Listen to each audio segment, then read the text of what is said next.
JBN, we keep you informed.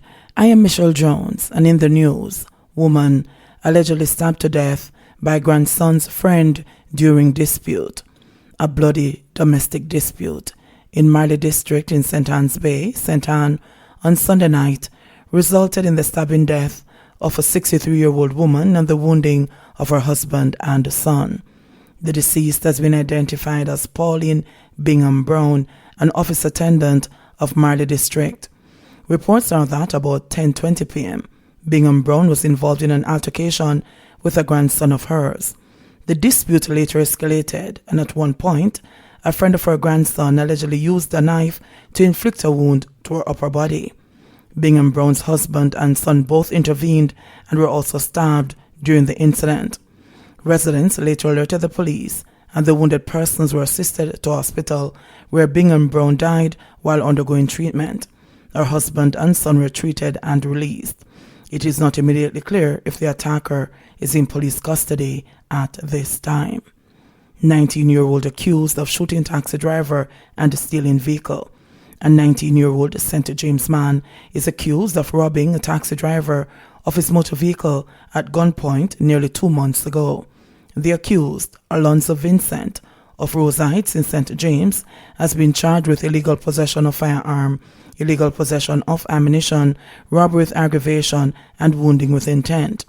Reports are that about 9 p.m. on Wednesday, August 12, the complainant, who operates a taxi, was en route to Farm Heights when Vincent, who posed as a passenger, brandished a firearm and instructed him to exit the vehicle.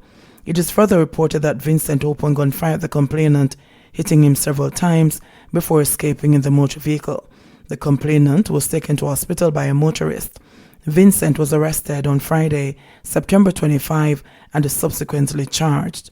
His court date is being finalized. 3 more COVID deaths, 97 new cases.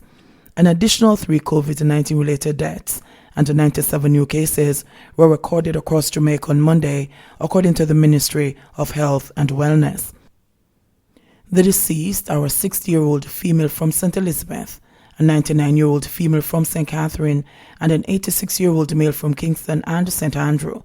2 other deaths are under investigation.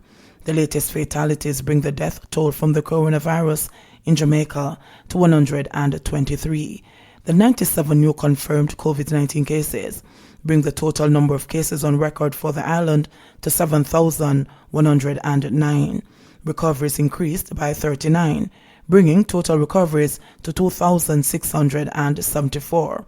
Of the newly confirmed cases, 67 are females and 29 are males, while the sex classification of 1 case is awaiting confirmation. Ages among the new cases range from 13 to 88 years.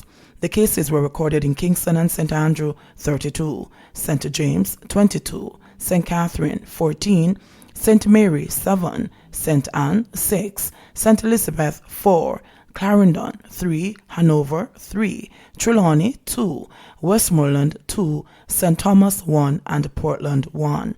There are 39 moderately ill patients and 12 critically ill patients among the 4,216 active cases now under observation in Jamaica.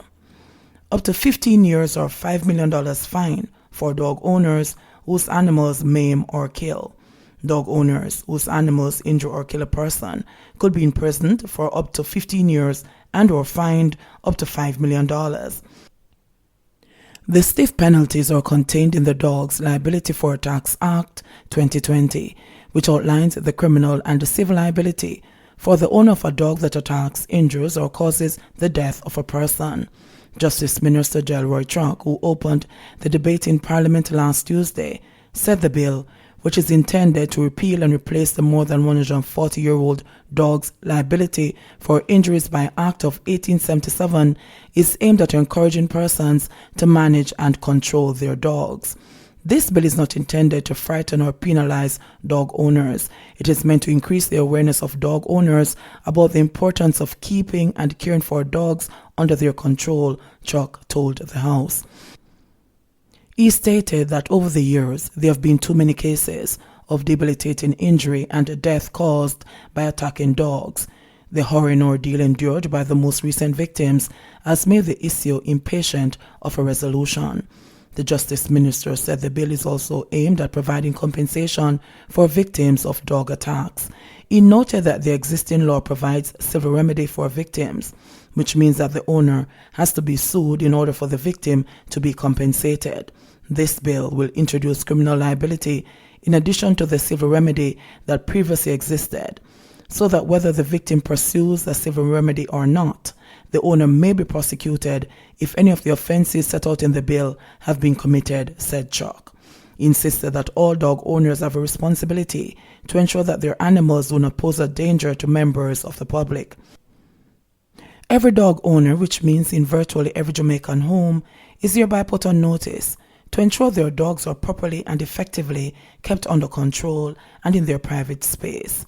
It is now time to secure your fence, increase its height if the dog keeps jumping over the fence, mend the holes if the dogs keep escaping through the holes, and ensure everything necessary to avoid injury to innocent bystanders and pedestrians, Chuck urged. Lucy Mayer rejects claims he pocketed contract monies. Lucy Mayer, Sheridan Samuels, is dismissing claims of financial impropriety as two videos make the rounds, accusing him of nepotism and of siphoning off monies from the Anova Municipal Corporation, HMC, into his own pockets.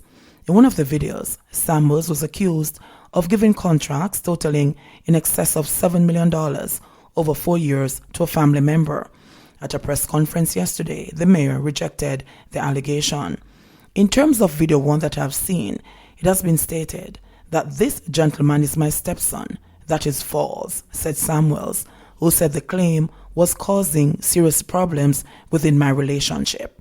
While he acknowledged that he knows the contractor and that he had only received contracts from the HMC valued at $5.6 million under his leadership, Samuels said the process was above board.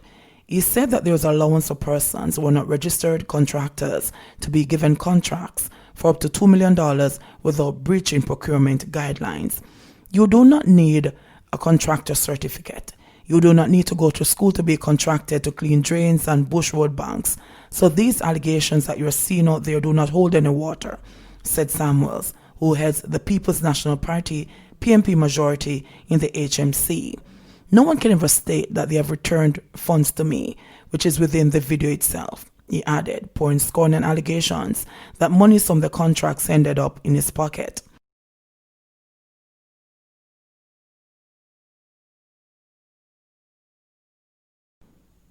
Samuels intimated that the videos were the work of a disgruntled PNP member, who he said he knows and could pursue legal action against, although not revealing the identity of the speaker.